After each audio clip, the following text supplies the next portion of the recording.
people invested in projects, programs, and initiatives, and they're not really being inclusive of everybody that should be a part of that, right? Have you seen that before in certain communities? You see some people that come into that community, they build something there, and you kind of look around like, yo, did you ask anybody that live here whether or not they want what you're building here? Right? There's a really good example, the Northwest Community Center. It's right up the road. Okay. And they didn't really, Amherst and Williamsville thought it would be a great idea to have a community center, but they never asked the community. Exactly. And that's sad. How sustainable is that? Correct. Yeah. You know? Yeah. So, 3 things that's important to keep in mind when you're talking about diversity, inclusion, and being an upstander, and we're going to talk about what an upstander is. It's 3 things, simple things to remember: knowledge, wisdom, and understanding.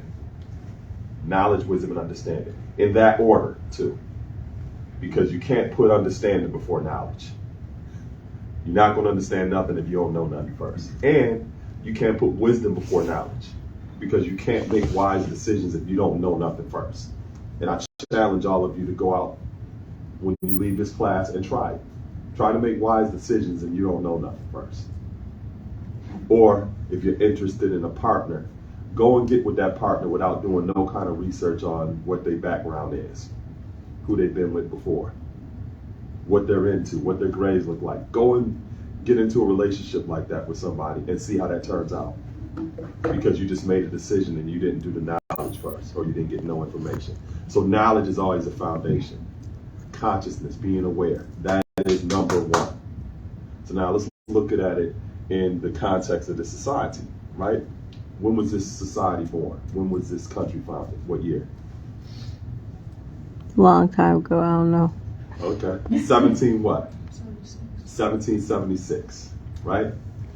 When this country was started, there was a certain foundation that this country was established on. A lot of you, most of you who I'm looking at in this room were not even in that room when this country was founded. As those who will be classified as women, you weren't in that room at all. You had no say-so on how this society was going to be established, right? Those of us who are black and brown, we were definitely not in that room either when this country was being established. So when this society was being born, or when this society was being established, those who are in this room, we were not in mind when it came down to how this Constitution was established, the Bill of Rights, all of these laws that were constructed.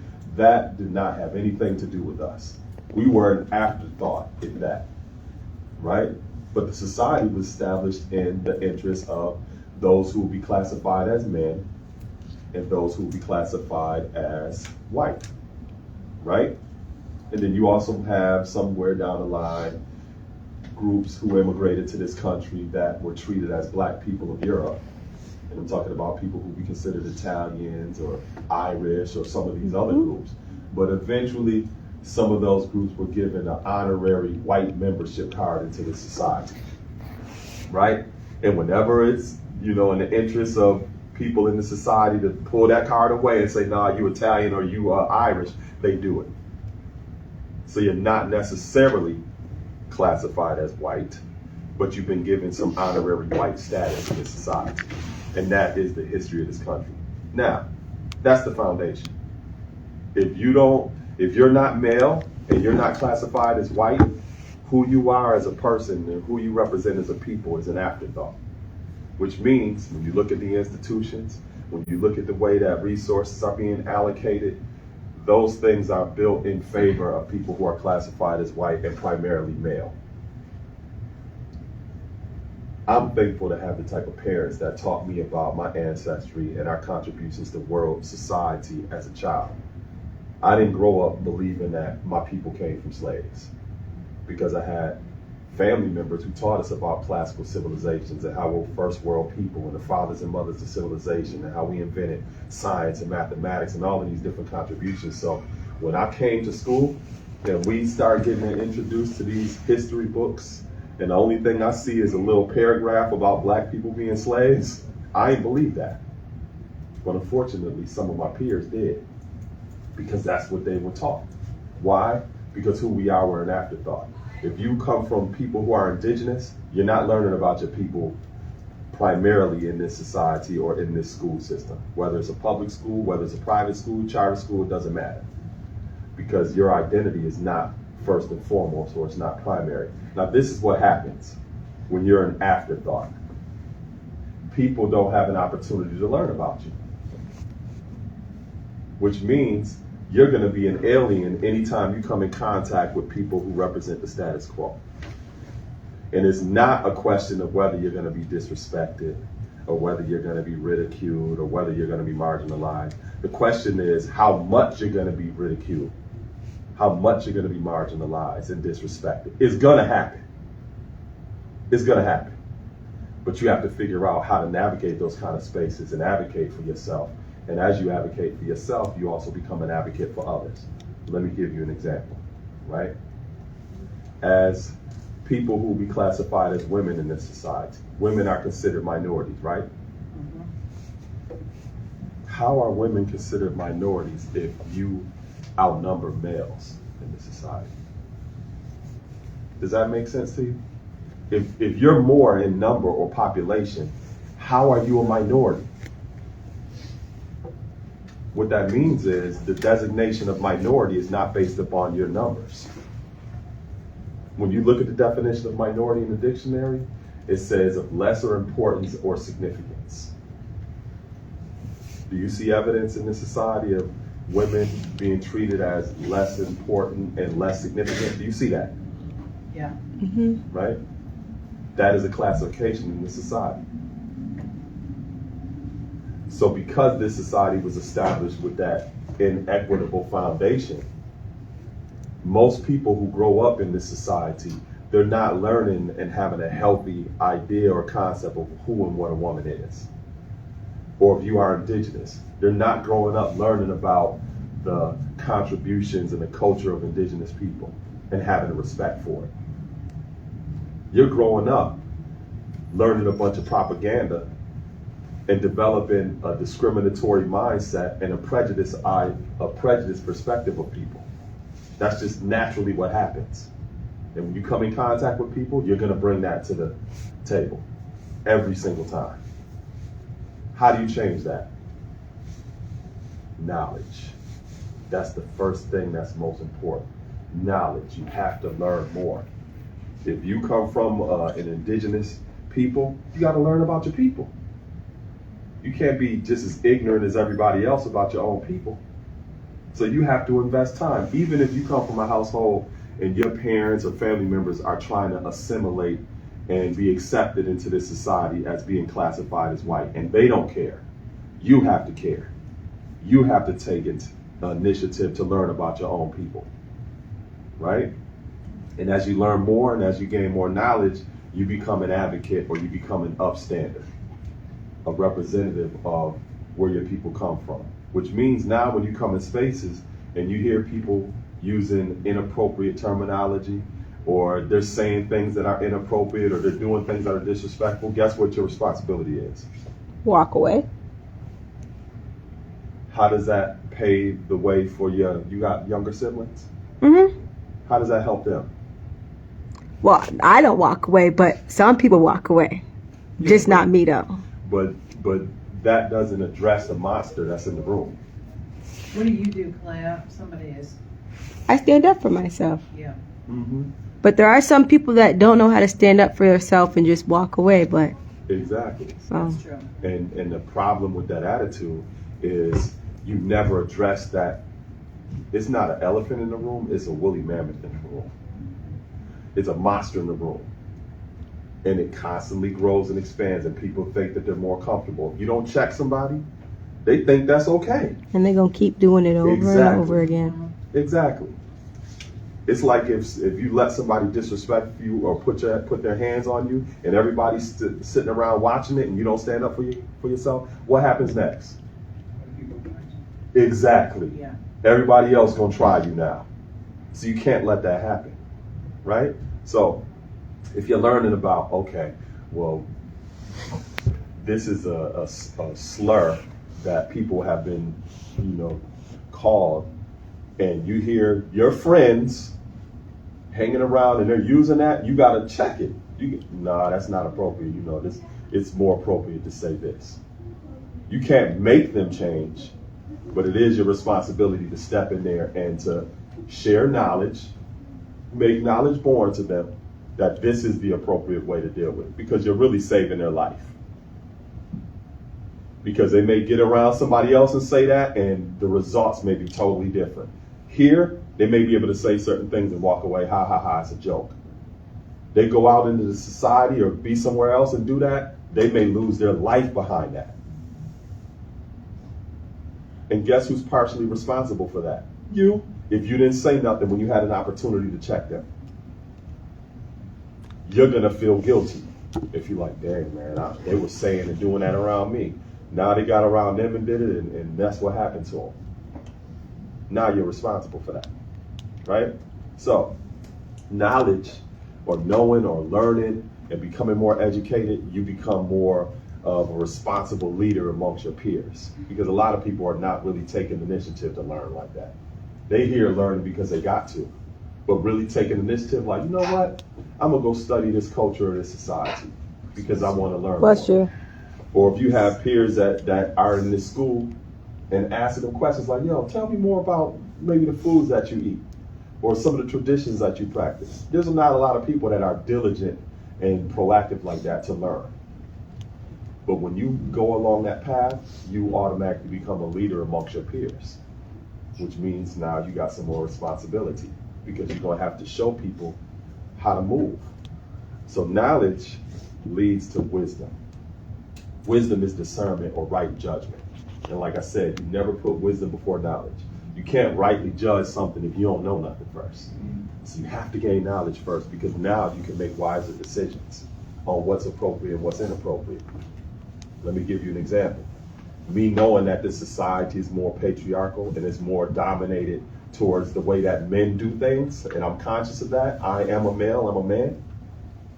I know how to move and step back when necessary when I'm amongst women. One time when I'm working at the Niagara Falls Underground Railroad Heritage Center, a guest comes in the door and I have some of my team members, and they're young women that's on staff, and a person comes in and they're asking questions and they automatically look at me as if I'm the one that has authority, right? I'm the male, I'm the one that has authority. You know what I do? They come and they look at me and I just ignore them. I just step aside and let them deal with my team members who are younger than me, who are women. That was a very subtle way that I checked them about their expectations and the way that they saw me in relationship to my team members. I was conscious of that, right? And if they would have had the conversation with them and then turned to me to have more of the conversation, I'll redirect them back to them. They'll help you out. I don't need to say nothing. I'm gonna step back, right? So when you're thinking about a society and you have people who have always been the leading actors, right?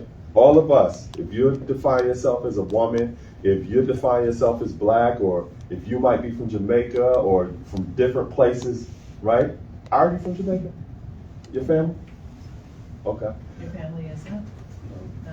Well, however you define yourself, this society was established with us being extras in this movie and supporting actors. We're not the leading actors. And that has been that way since 1776, which means many people are accustomed to seeing the leading actor being a white male. So some of them generationally have this attitude as in when they walk in the room, you better pay attention to them. Everything is based upon what they say.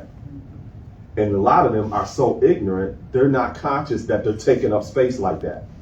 That they need to sit down, close their mouth, and move out of the way. Let somebody else, not even let somebody else, but respect that somebody else has the capacity to lead. So you're also gonna have to check people like that. Young ladies in here, you're gonna have to check males like that.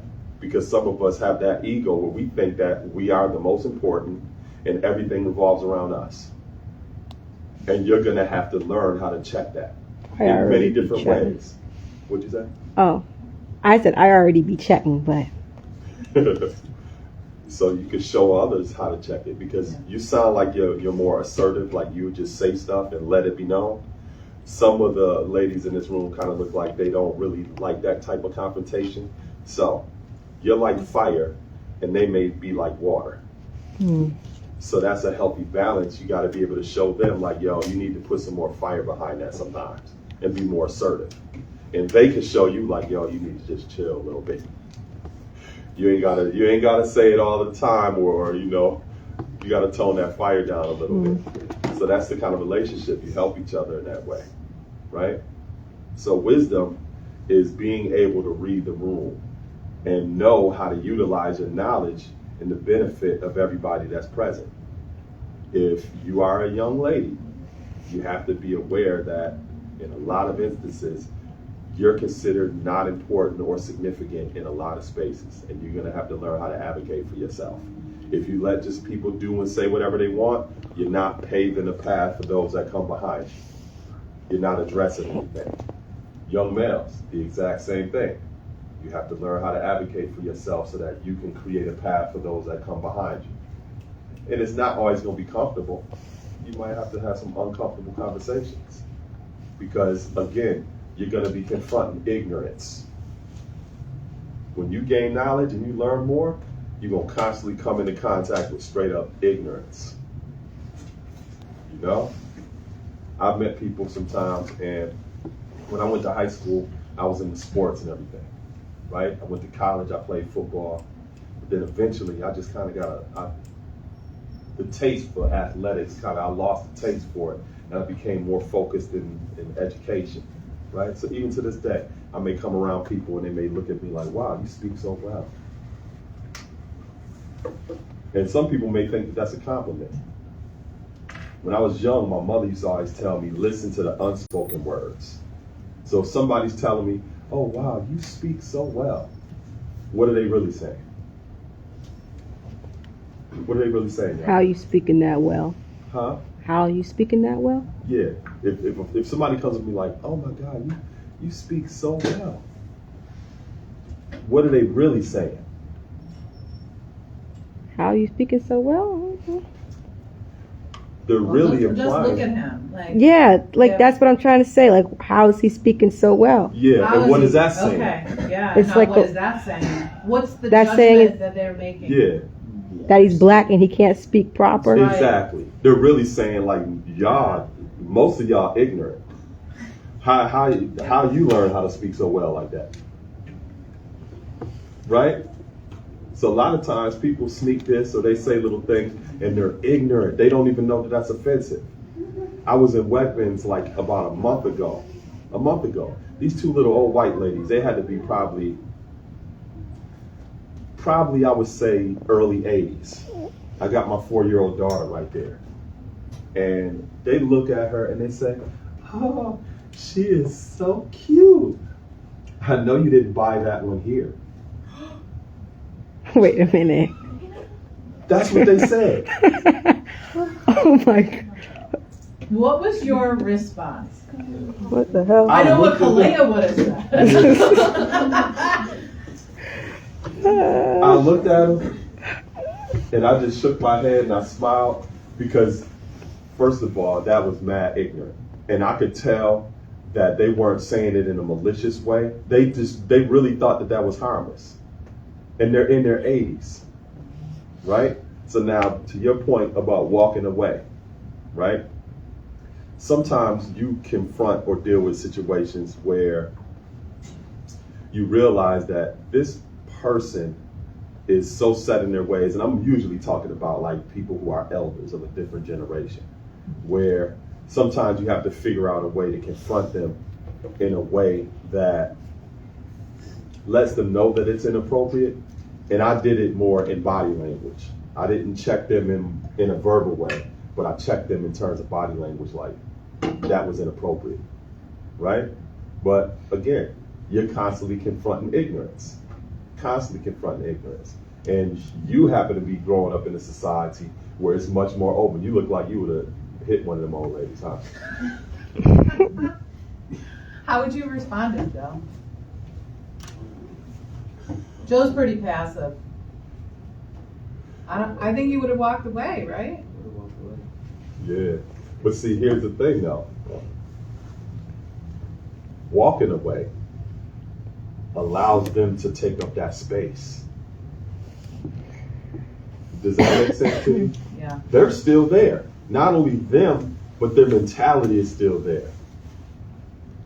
So a lot of times you have to confront things in a very nonverbal way. So my mother, she was a social psychologist. So she used to teach me and my siblings a lot of techniques on how to address things. Like, for example, proximity.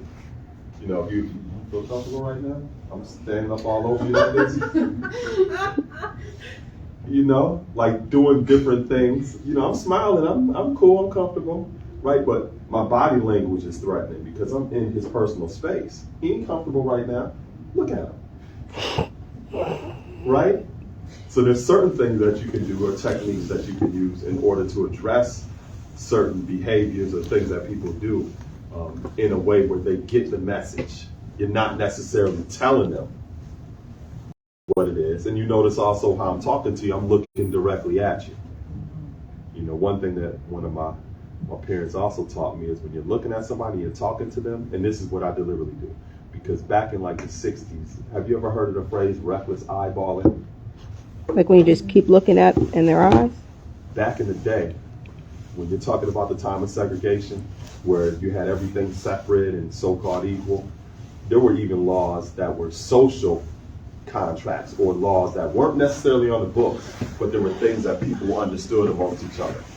Meaning, if you were black, you were not allowed to look white people in the eye.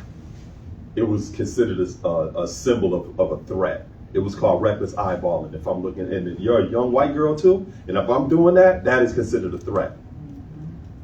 So you would have to look down like this. If you ever come in contact with like older black people who are from a generation during the time of segregation, they still do it. They still do it. How old are you? If it's a person in their 80s and they see you as a 17-year-old, in their 80s, they still might not feel comfortable looking you in the eyes and talk to you like this the whole time. That was like a unspoken rule or law during that time period. If you were walking down the street and somebody white was walking this way and you were walking that way, you would have to get out of this. You would have to walk out of the way if a white person was coming. These were laws, right? So in order to break that or challenge it, I was taught there's certain things that you do. I don't get out of the way. I may do it if there's an elder. I may take exception to that. If it's a person that may have a disability or they're an elder, I will let them pass. But if they able-bodied like me, nah, I ain't getting out of the way. You're gonna have to move. That's just something that I was taught that I have to use as a technique to bring some equity into society. If I'm talking to a white man in a suit, I'm looking at him just like this. Yeah, how you doing? And talking to him, and I'm not looking away. I'm looking through you. He's gonna have to look around like this. You ever see boxing before? And when they come in the middle of the ring and they look at each other like this? Mm-hmm. Mike Tyson used to say that he used to win his fights before he even touched the opponent, because he would look at him and see fear in this person's eyes and determine what this person's ability would be based upon their inability to even look at them. So these were intimidation tactics that were used. So in order to bring equity, you have to know and learn these things in order to use them as techniques. Does that make sense to everybody? These are things that they don't be telling you in school. But these are life skills that are necessary for you once you get out into this society, right? But the more knowledge that you gain, the more that you learn about this, the more wisdom that you have access to, which means wisdom leads to understanding. In that order, 1, 2, 3, knowledge, wisdom, and understanding. You're not gonna have understanding for people if you don't know nothing. It usually don't work that way. Even if you strive to have an understanding for somebody and you don't know nothing, you're gonna be forced to go right back to the foundation of knowing something. Have you ever tried something before and then be like, oh man, I should have known that first? Mm-hmm. That's because knowledge is the foundation. It always takes you back to that. in this society, we're not really taught that type of process. We're usually just socialized and we're taught propaganda to just grow up and to be a part of this machine, not to really live a purposeful life. Do I got any artists in the room? Anybody that loves art? Anybody? Yes. Art. Yeah. Okay. You work on art every day? Huh? Okay, good. And a lot of times you have spaces that don't advocate and promote that don't invest in you as an artist. When art and culture are vitally important to not only the sustainability of the society, but when you go back and you look on what the people were doing during that time period, who do you reference? Not just the people who were writing down events that happened, but you reference artists because they're painting pictures or they're giving you evidence of what the people were doing, what their customs were, what was important to them. It's a visual representation of a time period. So an investment in that is vitally important, right? The Nazi regime. When Hitler used to go to different villages or take over different places, one thing that he would do is he would send an advance team as a part of his military. And what they would do is they would go before the army gets there. They would identify the landmarks and drill holes in the foundation of the landmarks, and they would start confiscating the art, taking the art from the people. And then by the time the army would get there, they would threaten the people who lived there with, if they don't concede, they're going to destroy their landmarks. So their approach was to literally annihilate or obliterate the memory of who the people actually were. Because if you don't have any historical landmarks, you don't have any art, you can say anything about the people of that time period. What evidence would you have that they were different? Does that make sense to everybody?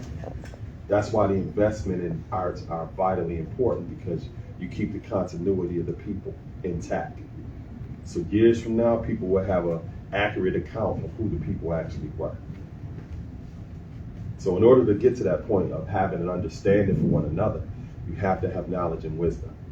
The knowledge is learning about the facts, as well as to become more aware of who people are, different type of challenges that they encounter, things that are important to them. And unfortunately, we grow up in a society where we're not learning about what's important to the Lakota tribe over in South Dakota. We're not learning about that. So you have to take initiative to learn about things along those lines, so that when you come in contact with somebody, you know how to treat them. In Japan, when you're doing business with a person that is from Japan, if they handed you a business card and you took that business card and put it in your back pocket while you're talking to them, they would see that as a sign of disrespect. That's one of their customs. So where do you put it?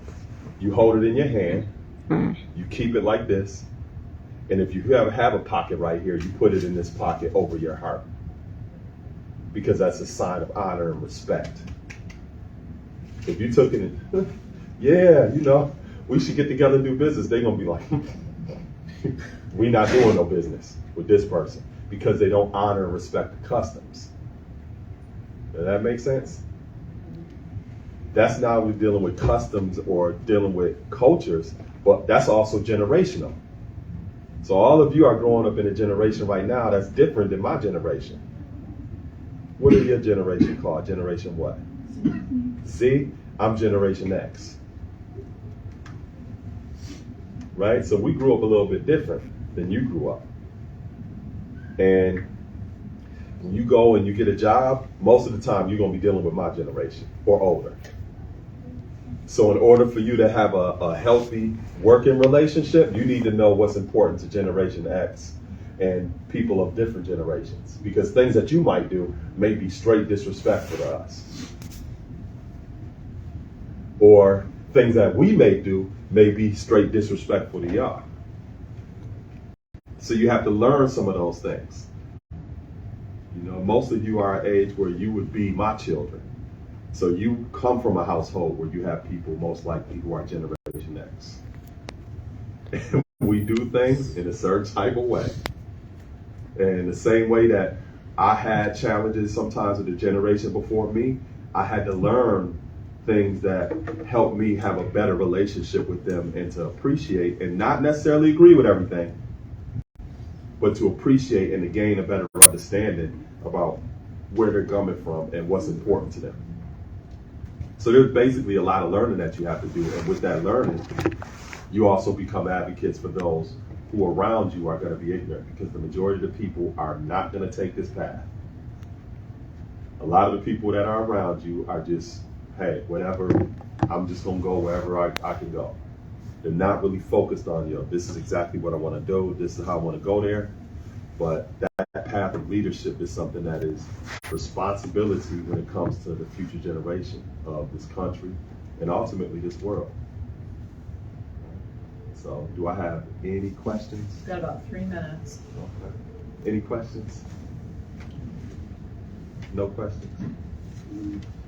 What do you feel has been your most impactful moment in your career? Was it at the United Nations speaking, or is it working with children? I always have those moments, and I think that I haven't had like those impactful moments yet, So every year I evaluate different things that I've experienced, in terms of 2 years ago, I woke up in the morning, my father passed away. So I went over to the house. He had passed away in his sleep. And hours later, I get a phone call that my brother was murdered. So I lost my father and my brother on the exact same day, hours apart. We had to have back-to-back funerals on a Saturday and a Sunday. Oh, sorry for your So loss. just seeing like some of your expressions, like, oh my God, that's something I'm still working through, right? So that in itself has been very impactful because I'm still processing that, and that was an experience. On the other hand, I got a 4-year-old who told me about a couple of months ago that she loves me, but she doesn't like everything I do. So it varies. You're always going to have those different type of milestones or moments in your life that are defining, but you have to define that moment, right? So losing my brother and my father on the same day, I could be a mess right now. I could not feel confident or comfortable even speaking publicly at all, or even feeling comfortable to even say that to people, But it's the way that I define that moment, which is ultimately what's important, and how I could be a motivation to others who experience things that may even be far worse than that. I just seen recently there was a family that lost children in a fire in Buffalo. Think about that family and how they can move forward. Think about the 10 people who died in the massacre on the east side of Buffalo. Think about those family members that are connected. The snowstorm that just happened. There's a lot of different things, but it's ultimately on you to define those moments, not allow those moments to define you.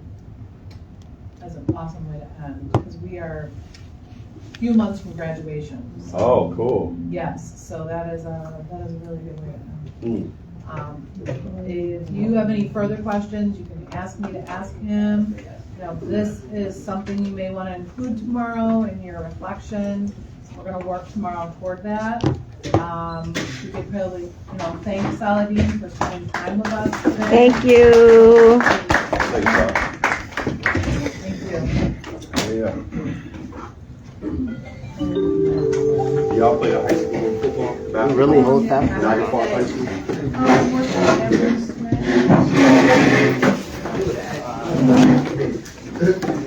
The views were coming in, buddy. Thank you. No problem. Thanks.